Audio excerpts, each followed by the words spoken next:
Hello, welcome to the launch of the State of Economic Inclusion Report 2024 Pathways to Scale, a valuable resource produced by the World Bank's Partnership for Economic Inclusion. My name is Shakuntala Santhiran, Shaks for short. Today, we will be exploring the current state of economic inclusion in the world. Before we begin, we do have simultaneous interpretation for you in Spanish and French. You can select your language of choice using the interpretation button at the bottom of your screen. So we know we live in a world with many overlapping, interconnected challenges: economic instability, global volatility, the escalating and undeniable threat and reality of climate change. A staggering 700 million people around the world live in extreme poverty, with millions more expected to fall into poverty by 2030 as climate change tightens its grip. The path to ending extreme poverty seems more elusive than ever. But amid these challenges, a powerful force for change is emerging in the form of economic inclusion programs. These programs typically use an integrated, coordinated mix of interventions to address several sources of vulnerability, from providing cash transfers, business capital, to skills training, coaching, access to markets. And according to the State of Economic Inclusion Report 2024, these multidimensional programs are cost-effective and they work. They help the poorest and most vulnerable people, especially women and youth, build a ladder out of poverty. They remove barriers to economic participation, strengthen resilience to shocks like climate change, and help foster gender equality. But economic inclusion programs are reaching only 10% of people who live in extreme poverty. They need to be expanded. Over the next hour, we'll take a candid look at the progress, the challenges, the untapped potential of scaling up government-led economic inclusion programs, and the importance of partnerships between governments, NGOs, and the private sector to overcome barriers to success. And now, to get us off to the right start, it is my pleasure to welcome Mamta Murthi, Vice President of the People Vice Presidency at the World Bank, joining us from Washington, D.C. Hello, Mamta. So happy to see you. As always, we're very glad you're here with us. This is a big topic. Can you first help us understand why economic inclusion programs are more important now than ever? Hi, Shaks. It's really great to be on this show. Let me start where you started and say it's a very difficult moment globally. We have 700 million people who are living in extreme poverty.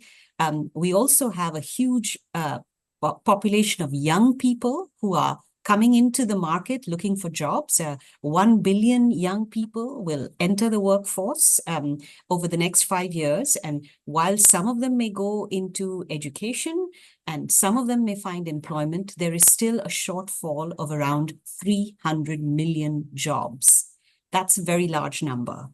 And in addition, we know that women face a great deal of labor market exclusion. And if they were to be included in the labor market, if they were to work, then this could expand the size of the economies that they live and work in. This would benefit their communities. That's the scale of the challenge. Now, why talk about economic inclusion programs? Well, we all know that economic growth is a necessary condition for people to be employed, to have livelihood opportunities, but it's not sufficient.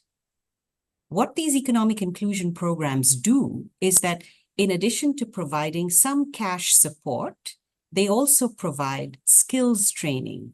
They connect people to markets. They give people a little bit of capital with which to start their own businesses. And if you like, they grease the wheels of economic growth so that there can be more job creation and people can be connected to the employment opportunities that are being created.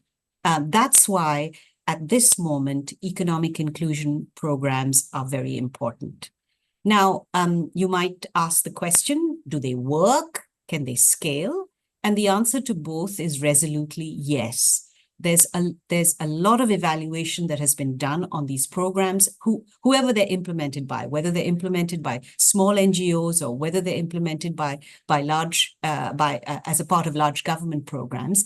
And by and large, these they help connect people to markets. They're particularly good for young women. They increase labor force participation. I can give you the example of the program in Afghanistan, which tries to connect young women to the market. And this has been found to increase labor force participation significantly by 20 percentage points. It also increased the income of these households so that when they faced a shock, they didn't engage in things that hurt the household in the long run, like taking their kids out of school. Instead, they were able to be more resilient to shocks. So there's a lot of evidence that shows that with good design, these programs can work.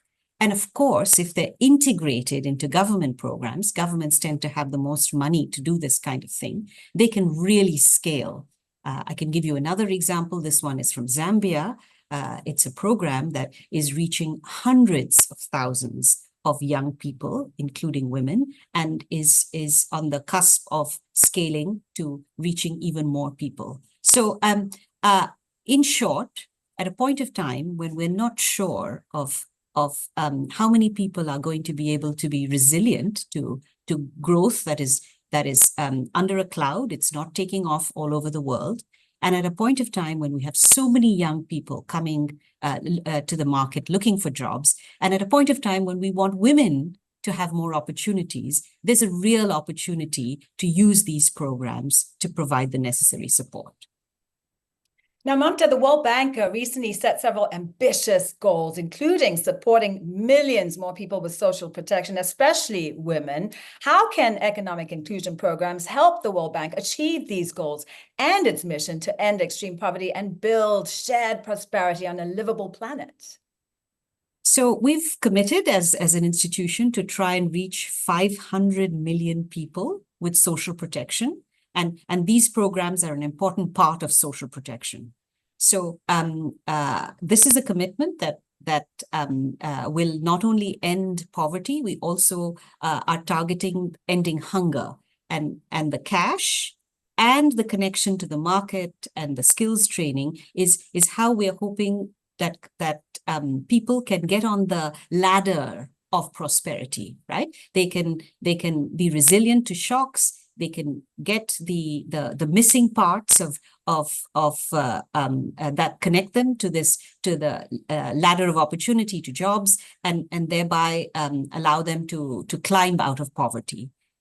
This is not something that we can do on our own, but we're hoping that it's something of a North Star, something of a rallying cry that can crowd in others, and together everybody can help poor people all over the world.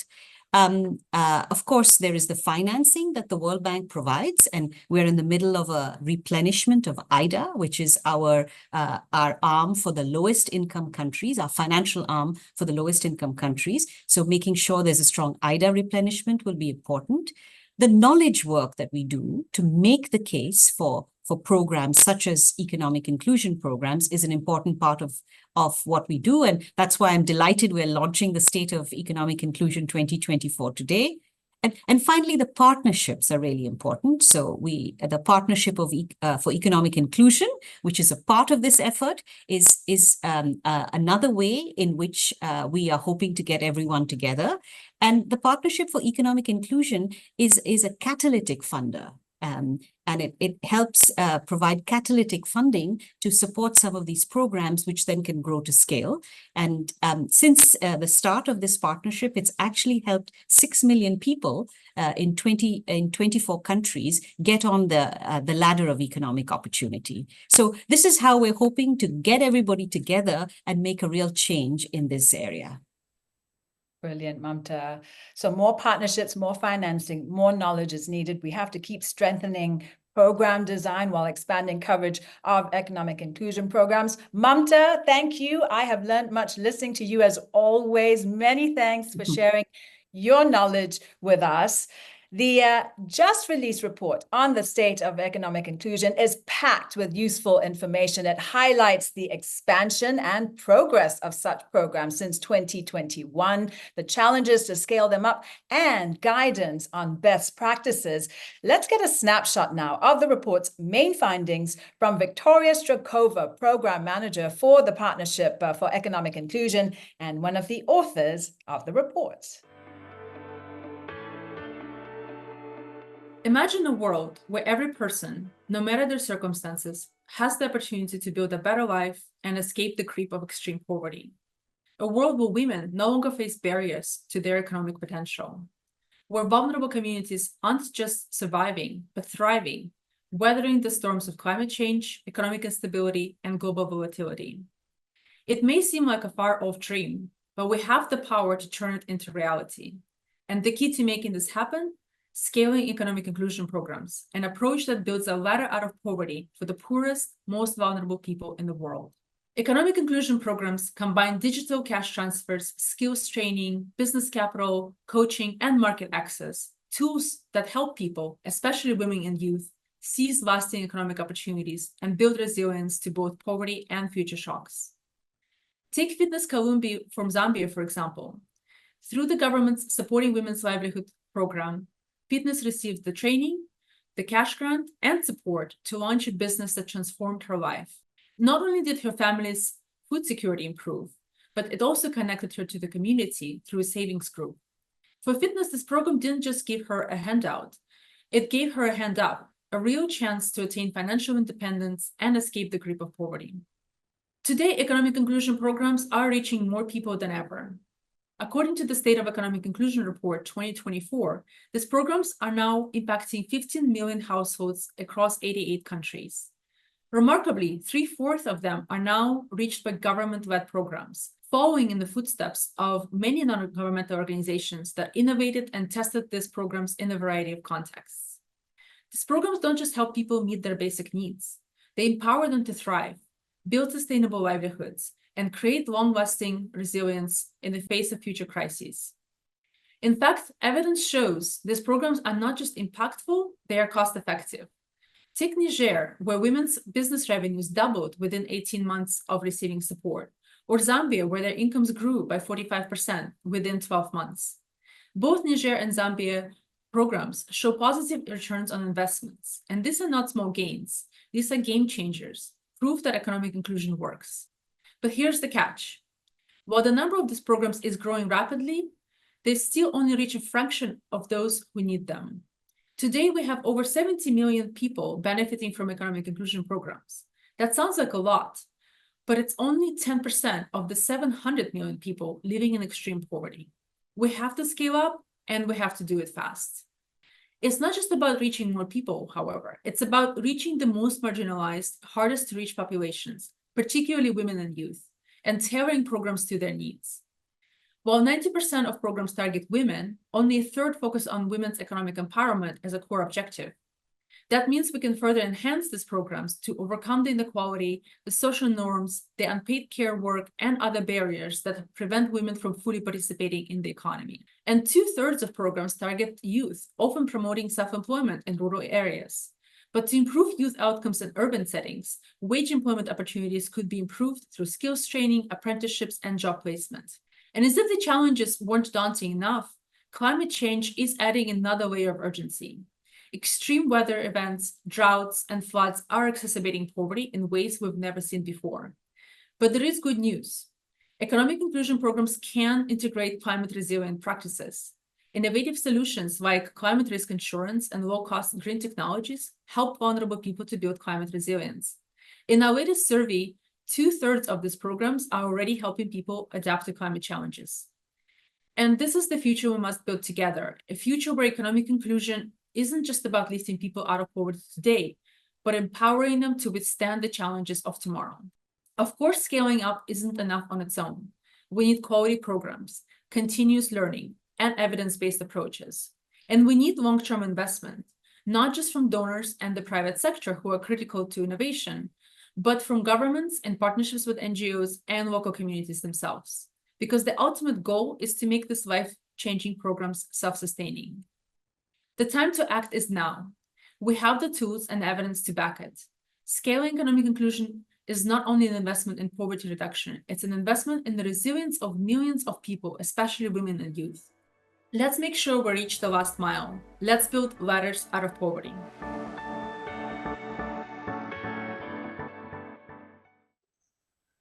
Giving people a hand up. Thank you, Victoria, for that enlightening overview of the report and your call to action. We clearly have a long way to go to reach the remaining 90% of people living in extreme poverty worldwide, but it can be done. To help us understand how, we are joined now by our brilliant panel. We'll get the perspectives of a policymaker, a researcher, and practitioners in the field. Let's welcome Her Excellency Semereta Sewasew, Ethiopia's State Minister of Finance for Economic Cooperation. She joins us from Addis Ababa in Ethiopia. From Accra in Ghana, we're joined by Desmond Duametu, Productive Inclusion Specialist with the Ministry of Local Government, Decentralization and Rural Development of the Government of Ghana. Dr. Dean Karlan is Professor of Economics and Finance at Northwestern University. He's also Chief Economist with USAID. He joins us from Washington, D.C. And from Nairobi in Kenya, we have Dr. Sam Owilly, CEO of BOMA, a Kenyan NGO focused on building rural entrepreneurship to end extreme poverty in Africa's drylands. Greetings, a warm welcome. Thank you all for being here. So how can governments best scale up economic inclusion programs while maintaining quality and cost effectiveness? How can we reach the many millions of people who could benefit from this while meeting different needs across different contexts? How do we strike that balance? Desmond, first question to you. Ghana's government committed to economic inclusion in 2015, I believe, after seeing the results of different pilot projects. The programming has just been extended to an urban population. So Ghana's government has experience adapting economic inclusion for both rural and urban populations. What are the most important lessons you can share with us from Ghana's experience? Hi, Sharks. Thanks very much. From Ghana, we are glad to come to be part of this meeting of community of practice where we would have to share our experiences with other practitioners. I'd like to say, first of all, that, well, you rightly said it, Ghana's journey regarding economic inclusion programming began the way back in 2015. After we saw the results of the pilot, we grew the program from 7,000 beneficiaries then through 20,000, and currently I'm happy to inform the gathering that we are doing 63,000 beneficiaries for both the urban and rural program. Let me also say that the urban program has just barely started, and so we are just very new in that space. Now, in terms of our lessons and experiences, I think that one of the things we've done in Ghana that has helped our cause is to keep the program within the government system. So we have used the government decentralized arrangement for implementation, where we have the local government authorities owning and implementing the program. And what has helped in this regard is that we have invested a lot in building capacity at that level. Rather than bring external capacity to come and deliver the trainings, we use the district assembly line officers to deliver training and programming entirely. And that has helped in a great deal in ensuring ownership and then sustainability of investment, because they are very close to beneficiaries and they are always in touch with them. Another thing we have learned, which has helped the Ghanaian program, is that as we moved to scale, we realized that it was going to be difficult to use manual processes for implementation. So we invested a lot in digitizing most of our implementation processes, right from the beneficiary enrollment through skills training and through grant disbursement and mentoring and coaching, so that we are able to monitor the process thoroughly and ensure that we get value for money, and we are able to ensure that beneficiaries get the full benefits of interventions. Another thing we have done as a country and as a government that has helped our cause is to standardize our implementation processes. Because very early in the day, when we did the pilot in 8 districts, we realized that in order that we are able to scale, we needed to maintain standard operational procedures and in most cases come up with manuals that would guide implementation across the country. So it might interest you to know that having moved from 8 local government authorities to 108 local government authorities. Implementation has been same across board. At least we've maintained some uniformity with some slight room for variation based on regional context and regional variations. Another thing that we have done is that we have looked towards partnerships, and partnerships have helped a great deal because as government, we are not able to do it all by ourselves. So we've drawn on partnerships from civil society, NGO, the NGO community. We've also relied heavily on partnerships from master craftspersons, that is private enterprise, because they have taken up most of the skills training, and they have also supported in ensuring that beneficiaries are mentored, because once you get a private master craftsperson who is into the enterprise, him or herself, it just follows to reason that because they have an interest there, they would help beneficiaries and stay with them. Some of them have invariably, become aggregators or, as it were, agents for promoting marketing for beneficiary products. And this has also helped a great deal.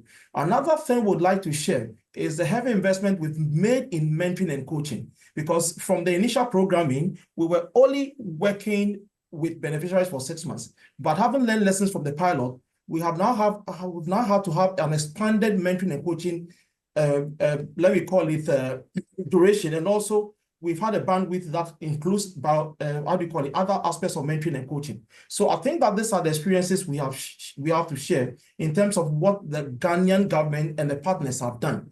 And we look forward to an impact evaluation that is currently ongoing so that we can have real evidence to back whatever we have been sharing as this is the positives from the Ghanaian program. Thank you. Desmond, can you tell us more briefly about how you plan to reach national scale in Ghana? You've been making a strong case to Ghana's Ministry of Finance, haven't you, about why economic inclusion programming is needed? Yeah, I think we are taking our little steps to ensure that there is enough fiscal space for the economic inclusion programming.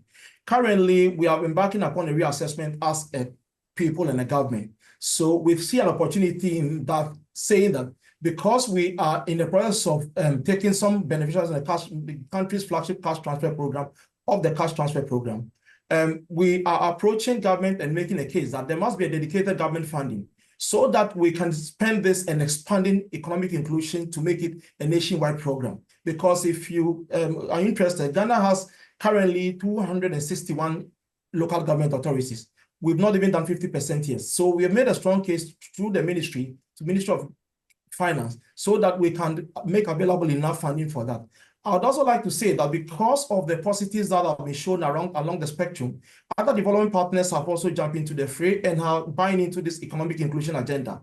We have had to help WFP to pilot one for on women economic empowerment, and we are currently helping UNICEF to also use the economic inclusion approaches, that which we have established as a country template, to also roll out a program that is aimed at eliminating teenage pregnancy and early child marriage. So those are the steps we are taking. So we've currently ensured that economic inclusion is reflected in the country's local economic development policy.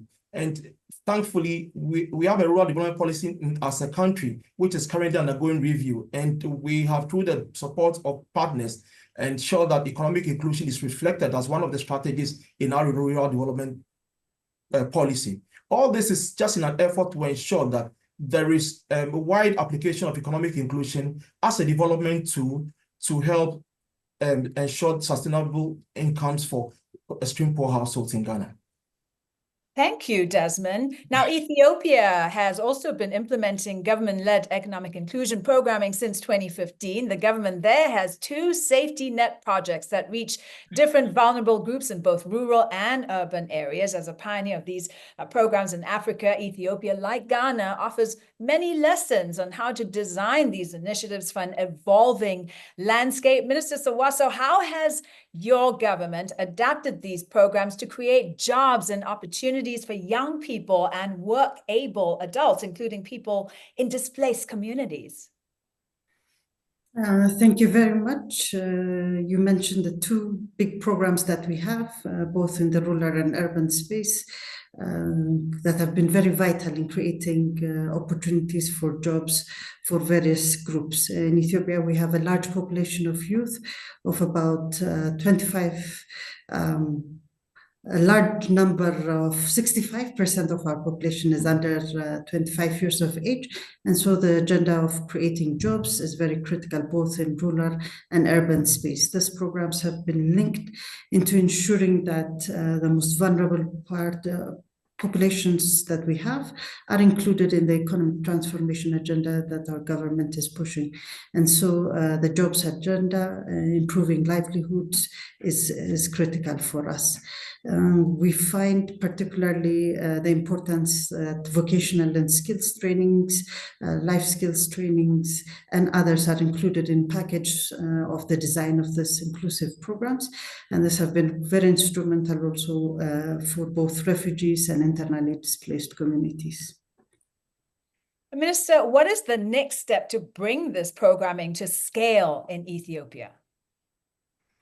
In all honesty, we can see ours is of big scale. In the urban, we cover about 1.7 million people, while in the rural space, we cover 6.8 million people. So we're already at scale, but our intention is to improve the qualities, particularly in terms of improving livelihoods. We want to be able to have more clarity around creating sustainable jobs and opportunities for continued livelihood. There are different efforts that go about in terms of creating entrepreneurships, linking some of the trained vocational youth graduates that we have with job opportunities in the market. In the rural space, we emphasize on agricultural productivity and how this can be linked up for jobs creation as well. So this is more of the angle that we're heading in terms of improving the designs and the quality of the programs. Thank you, Minister Sewasew and Desmond, for sharing your country experiences with us. Such lessons and global evidence are surely so very helpful and necessary for other countries to design and build up quality economic inclusion programs at scale. Dean, you've been studying the impact and cost effectiveness of economic inclusion programs for years. And you've been instrumental, I understand, in getting more countries on board to implement economic inclusion at the national, at the country level. What are the most important lessons, Dean, from existing evidence on cost effectiveness when scaling up these programs? Sure. Hi, everybody, and thanks. It was really great to hear about the efforts Ethiopia and Ghana. So 3 quick thoughts. The first is, ultimately to your question about, patterns for what's cost effective is, let's remember, cost effectiveness is ultimately a comparative statement. It's comparing it to what are the other alternatives out there. Compared to cash, which does have tremendous success in lots of ways, and I think in many contexts is the right policy. Evidence does point to more money getting saved and invested in longer run and generating potentially longer run impacts from a economic inclusion or graduation model. And compared to training programs, there's a higher adoption because, well, frankly, you need money to make money. And it could be that in the end, a cash plus or something in the middle may end up winning, or a graduation with a kind of cheaper implementation model might be more viable from a government at scale.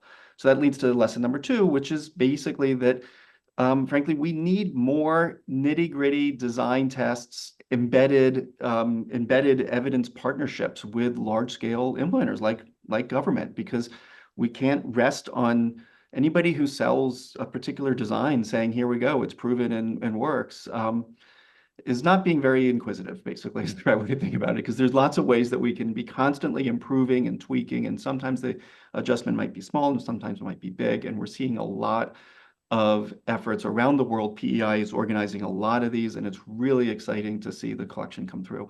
Multi-dimensional is in a sense the name of the game in this space and the way people talk about it. But just like chocolate, too much of a good thing becomes not so good.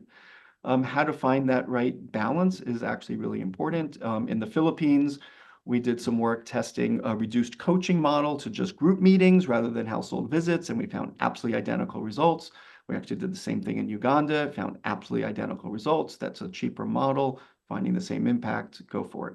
And similarly, there's an effort in Bangladesh, same thing. There's an effort in Bangladesh that we evaluated where the capital was paid back as a zero interest loan as long as the enterprise was doing okay. And that actually succeeded. That maybe was unique to Brock and their existing relationship in the communities, but it was an interesting model. I'm not sure that would work as well. I wouldn't suggest that for government, but that was a good model from the nonprofit's perspective. And I think the biggest area to see improvements is on the coaching side, the technology, AI, how to improve mental health. There's just a ton of things to learn here to help households be able to embrace the opportunities being provided. And so ultimately, too, we just have to recognize that it's a mosaic. We can't get too excited from any one study, and we need more evidence partnerships to help iterate and tweak and learn from each other, but also learn more from within. So this multi-pronged approach can start out being relatively expensive, but when properly managed and implemented through government systems, they can be cost-effective and also yield good returns on investment, as the report and your work, I believe, shows. Dean, we know that accurate evidence-based research is vital to inform governments on their next steps. What do you think is the most important area of focus for research that could really shape how we scale up these programs in future? So I think it's basically a two-prong, but it is about further iteration, and it is also about building better long-run partnerships. I don't like the idea of me standing up here and saying, oh, here's the research questions. I think these very much need to be, there's some commonalities that we see happening over and over again, and I can report those, but that's not really the right process. The right process, I think, is forming partnerships with large-scale ability partners, which means government, and figuring out what are the questions that they have, and then also recognizing, and this is where PEI plays a critical role, oh, wait a second, that question is also being asked over there and over there and over there and over there. Let's answer this in a common enough way that we can really break through and not just have an answer about what we learned in this one place, but actually see whether we're learning something in a common way across places. And that requires some level of coordination, analysis, measurement, sharing of data, et cetera. But ultimately, the research questions have to come from the implementation, understanding the context, the institutions, what is the inclusivity issues that might be particular to a place, and that's what needs to drive the research agenda, and then some ability to step back and look at the aggregate kind of body of questions being asked across to see how to best coordinate and learn something more global. Thank you, Dean. That makes sense to me. Now, economic inclusion programs are not only creating cost-effective and sustainable pathways out of poverty, they're also increasingly focused on strengthening vulnerable communities against climate shocks and environmental challenges. As climate change deepens poverty, building climate resilience has become a vital part of 2/3 of economic inclusion programs. As we heard Victoria saying earlier, that is in the results of the latest State of Economic Inclusion report. Minister Sewasew, I've heard you speak before about the importance for countries to have climate resilience to be economically viable. How is the government of Ethiopia adapting its economic inclusion programs to address climate resilience? You mentioned a very important point, particularly for a country like Ethiopia, which is very vulnerable to climate shocks occurring repeatedly. We find that these programs that we have, particularly the public works aspect, are very closely tied to creating greener environments and different mitigation works are done in this regard. However, for us, we also find it very important that when shocks happen, that people are protected from not selling the small assets that they have, and so this is another important angle that these programs bring to the table. So overall, we find that the shock components, as we call them in our programs, that the fact that we are able to respond in times of crisis, these are another critical aspect of the design, which we're very appreciative of.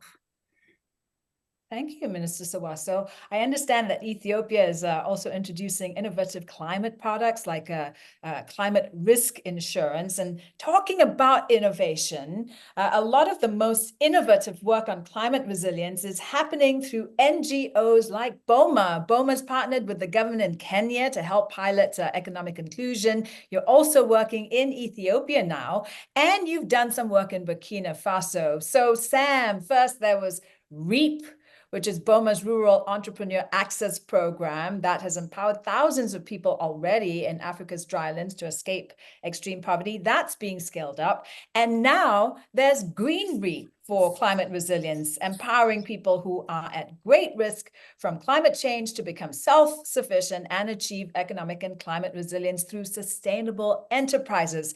How did you make the REAP program green, and what were the biggest adjustments needed? Thank you. Thank you very much, Shaks. I'm very honored to be part of this conversation. And sometimes when we talk of green, I get a little afraid because green means many different things to many different people. The interpretation can vary based on who you are talking to. However, I think talking about it from the perspective of BOMA and the adaptation that we've made to our standard graduation model that you've rightly captured as REAP, Rural Entrepreneur Access Program. This adaptation is particularly inspired and motivated by the many years of experience that we've had working with last mile communities in Africa's drylands, starting up with the northern Kenya, going to the southern Ethiopia regions and up into the Sahel. And it's basically looking at integrating components over the proven graduation essentials to build and support communities, households, and individuals to graduate from extreme poverty, but at the same time enhance and strengthen their capacities to be able to manage climate risk, particularly being aware of the shocks, the stresses, anticipate these risks, plan to cope, withstand, and transform in the wake of these shocks, and also put in interventions that enables them and supports them to be able to use, explore, use, and positively deliver sustainable environment where they live. And this is really coming out of the experience of the persistence of extreme poverty. And I think for the speakers that have gone before me, yes, we agree that graduation has been impactful, has been effective in addressing the challenge of extreme poverty. However, we are also calling on accelerated action towards delivering it at scale because of the growing number of people still falling into extreme poverty. So in our understanding and analysis, we were able to isolate the key drivers, particularly in the drylands, to be focused of extreme poverty, to be underpinned by environmental, economic, and also conflicts. And this keep pushing more people. And so we realized that looking at it, at economic inclusion, purely from the aspect of lack of incomes or deprivation of income was not enough. And we therefore started to look at and personify and profile extreme poverty with the different phases that it manifests. And the Dean did mention about the multidimensional nature, which manifests as, climate vulnerability. It looks at malnutrition and persistent acute malnutrition being a particular challenge, women disempowerment, and conflict, and we can go on and on. And so that therefore drives the need of building up models that are ambitious enough, but are also of high quality to deliver the economic impacts, but then also support the targeted participants to take active part in the preservation and protection of their biodiversity, as well as also conservation of the environment. The green aspect of it, or the green concept of it, comes in the element of trying to push for a mindset shift and building community ownership around the interventions so that they build a value system that puts them at the center of the changes that they want to see as far as economic empowerment is concerned, building income streams and building assets that are supportive, and then also managing the environment appropriately. Pardon me for jumping in there. The sound cut out and I thought you had finished. But so you were telling us poverty is multidimensional. As we know, you've also adapted the REAP program for food insecurity, instability, and youth unemployment. What is the biggest challenge you face, Sam, when working with governments on climate resilience? Also an opportunity. So one thing is, I think I'll start off with the opportunity. And one thing that is very inspiring is really the government uptake of graduation as a pathway towards delivering economic inclusion. I think the governments of Kenya and even the government of Ethiopia through our local implementing partner have been central in terms of the interventions that we are implementing. And we've seen that collaboration build the required base of developing models that work for the government system, but then also deliver more and more people. So we've been working collaboratively with them to implement a model that is co-created jointly with government. So that's a big opportunity in terms of harnessing that political support and harnessing that commitment for government, including their willingness to participate in financing these initiatives to take them to scale. What I would call as a challenge is really looking at the government system in the way it is structured. And we know that government is a bit constrained in terms of the ability to accept failures in the test and piloting of some of these ideas. And therefore, we come in as NGOs with a bit of latitude to be able to test these ideas and then push the prototypes to government, work with them to modify them, contextualize them, and lay and integrate upon them and take them to scale.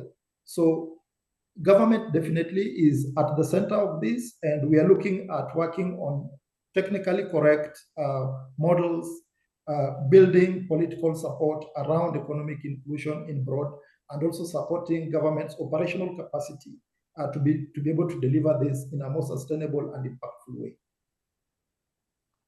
Thank you, Sam. So strong collaboration working together is clearly essential to fully harness the potential of economic inclusion programs, including for climate resilience. Collaboration between governments and NGOs like BOMA and other partners, including the private sector, is crucial for sustainable success, as we've heard all our speakers highlighting. Desmond, back to you. Ghana is in the early stages of identifying pathways to integrate climate resilience into its economic inclusion programs. What are some innovations that Ghana is using to drive climate resilient programming? Thank you very much. I think, yes, you're right. We are just barely beginning to deepen climate resilience approaches into our implementation. And I think some of the things we're doing that I like to share have had to do with promoting, most of the beneficiaries, some are into processing and they cook or they use fire. So what we're doing is that we are promoting the use of energy efficient stoves so that at least they can go low on the use of other sources of fuel. We are also, as a program, promoting linking these beneficiaries to agriculture, because you see, most of them have their primary source of livelihood as agriculture long before they came onto the economic inclusion program. So where it is that they are able to do all year farming, we are linking them to opportunities so that they can farm and stock enough food so that they become resilient. And that would also be addressing the question of food insecurity, because we want the households to have enough. What else we are doing is to promote the use of byproducts of some of the enterprises that they are into. For instance, those who are into shea butter, the byproducts of shea butter, we encourage them to use it as fuel for the household use and other processes so that they would not rely on the forest and firewood, because most of them are in rural areas.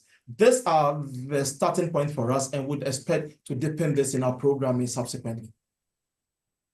Some great examples being shared today of innovative approaches to building a climate resilience. Talking about collaboration, Desmond, how do you think the World Bank, along with NGOs and research partners, can best support governments like Ghana in advancing climate resilient economic inclusion programs? Well, here I think for us, the bank is already doing that, and I think that they can do it some more in promoting research and ensuring that there is enough evidence to support most of the results that we are putting out there. Also, I think the bank can promote a partnership and extend the frontiers of economic inclusion by encouraging a lot of learning among partners. This platform for me has been very useful. I have appeared there a couple of times and I picked useful lessons from there that has helped in developing the program. So I think that the bank can promote knowledge sharing among partners in order that we can grow the frontiers of economic inclusion programming. The last bit for me is for the bank to lead in seeking additional funding, as in, letting the information go out there, telling the good stories that economic inclusion has, so that we can use that as a leverage to source additional funding and get other partners who have resources to spend to turn attention to economic inclusion. Because for us in Ghana, we've started seeing the results, and I think that it would be good to at least do something more in this regard. Sam, can we get your thoughts on this? How do you think partners like the World Bank and research partners can help your efforts? Yeah, so one, we already appreciate the evidence that exists around the effectiveness of the graduation approach towards delivering economic inclusion. So I think at this point, we need to focus more on interventions that are not, safe enough, and looking at safe projects that deliver incremental impacts over time. But then adopt a much more healthy risk appetite that would help us test the innovations like the ones that Dean mentioned about changing in the model components, group mentorship or group coaching versus household coaching, to deliver a more cost-effective impact in a bigger scale. So that is one part that I would recommend. And then number two is really looking at government dedicating more financing towards graduation.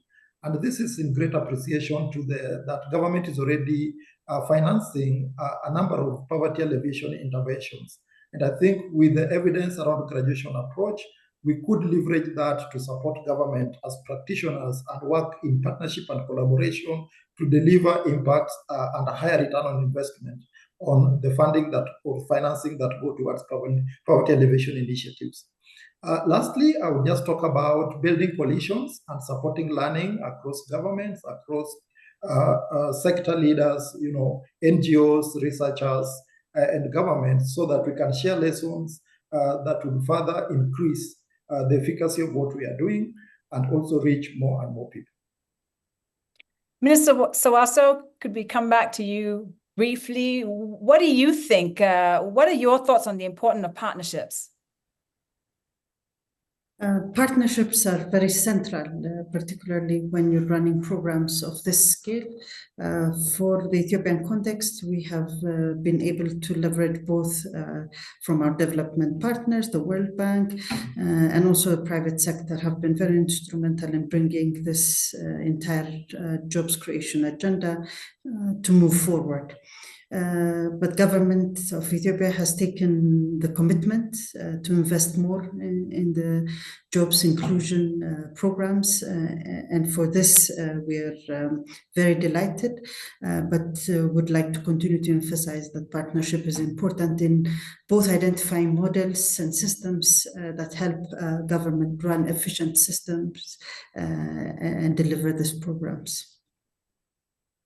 Thank you, Minister Sewasew. Dean, you mentioned the importance of collaboration just now. Would you like to elaborate a little bit? Sure. So, I see this as, a question of relative size and the value of knowledge for helping to push forward and improve decision-making in the future. Like the thing we have to remember is that a lot of times evaluation and evidence gathering is done for accountability reasons, and that's really a missed opportunity. It should be always done to think forward and think about the future decisions that are getting made, and then And then I think the second challenge that we face in this space, but I don't think it's a very daunting challenge. I think it's very tackleable, is that balance between what's best described as global evidence and local evidence. And that's really just another way of saying aggregation of evidence versus evidence from one place. And the fact is we need both. It is, part of what I think has been very exciting about this space is the fact that we have seen an aggregation of evidence that is overwhelming and fairly consistent, but not perfectly consistent. But then, naturally, the way forward in terms of innovation and learning is going to come from individual sites being iterative and dedicated and committed, not just to a one-off study, let's just evaluate this and learn and then walk away, but actually figuring out how to do that in a more iterative way, while then also there's an effort at the aggregation at the global level. So that does require some coordination. It's exactly the role in my view of players like World Bank and USAID to some extent as well, or other bilaterals, FCDO. I'm not speaking for USAID when I make that comment. I'm just observing that the large bilaterals and multilaterals have a very important role to play in that aggregation process. There's so much more to talk about, but we do have to wrap up. Here is a final question for you all. What words of inspiration, motivation would you like to leave our audience with? What action can we take to effectively scale up economic inclusion programs? Very briefly, in one sentence, if possible. Sam, if we could start with you, please. Thank you. Yeah, so I think we have all the ingredients to take this to scale. We have the evidence and we have the pathways. We need to bring in governments in a much more bigger way, and then a coordinated approach, while also maintaining some level of humility to know that graduation and economic inclusion, just taken in its pure sense, might not actually deliver the full benefits that we want to see, and therefore look for partnerships that would complement those efforts and integrate the other sectoral interventions like water, health, hygiene that are needed in order to deliver holistic impact to these communities. Minister Sewasew? Yes, the economic inclusion agenda is very important, but again, improving the quality of what the programs are able to deliver. For us as government, making sure that there is the graduation that we talk about, that there is limited dependency, that there is clear criteria on who enrolls in the programs, and an efficient system that's both digitalized and meeting the targets is what we seek to achieve. And Dean? So let's not call it cost effectiveness. Let's call it lives. Let's call it dignity. Let's call it societal engagement, economic well-being, mental well-being. Ultimately, when we talk about cost effectiveness, what we really are talking about are those things. And we're recognizing that second best or third best or fourth best comes at the expense of doing something better that improves lives, improves dignity, improves societal engagement, economic engagement. And that's what we're here to do.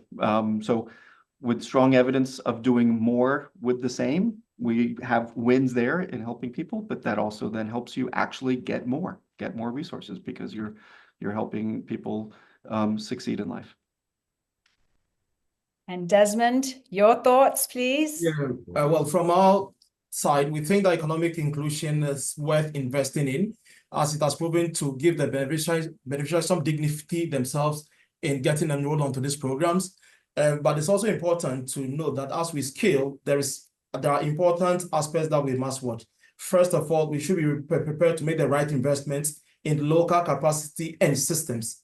And we should also be in a position to know that economic inclusion alone would not work, and that we should also reach out for partnership and complementary support to beneficiaries. And the most important of all, it is good to keep it within a government system and also let government know that government alone cannot do it all by itself, and that would have to rely on partnerships. That is the only way we can grow economic inclusion. That for me would be my take and would be my advice to everyone who wants to get involved in economic inclusion programming. Thank you all very much indeed. You've certainly given us a lot to think about, many important lessons shared today. We can build a more inclusive, resilient, and sustainable future for millions of the world's most vulnerable people. Economic inclusion programs must be scaled up as a matter of urgency. To learn more about this vital work, you can download the State of Economic Inclusion Report 2024 Pathways to Scale using the QR code that you will soon see on your screen, or just go to peiglobal.org. Again, that's peiglobal.org. Thank you all for joining us. And now let's go build those ladders out of poverty.